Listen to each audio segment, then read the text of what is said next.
Vrei să ne măsurăm pula sau?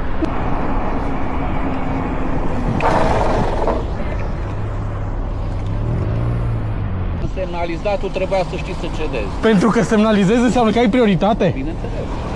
Omule, dacă semnalizezi nu înseamnă că ai prioritate, tu glumești? Bun, ok, nu înseamnă neapărat că... Păi și atunci de ce ai zis asta? Da, aici aveam prioritate. Cum să ai? Vrei despăgubire? Nu! Nu! Vrei să ne măsurăm pula sau? Nu, dar ăsta e singurul KPI pe care îi valorează mult în viața ta? Mărimea pulii, atât? Contează.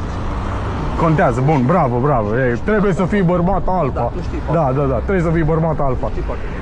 Omule, sunt perfect ok cu cei 16 cm, perfect ok, mă descurc, n-am avut plângeri, sunt ok. Dar nu, pentru mine asta nu e un KPI ăsta de bărbăție, de omenie, de nimic, ca mărimea pulii. Nu știu cum ai adus asta în discuție, nici nu mai continui discuția. În momentul când zici ce pula mea, înseamnă că te ține. No, bine, mă, omule, bine, am stabilit că am pula mai mică ca și tine. În continuare, Dacă nu știi să vorbești, ar putea să dai peste cineva care te învețe să dar vorbești. ți se pare că, și tu la fel, dacă nu știi să conduci, Da, poți te dai peste ceva care te învață să conduci. Posibil, da. Înțelegi? Păi nu. Da, dar asumă și tu că e adevărat de asta.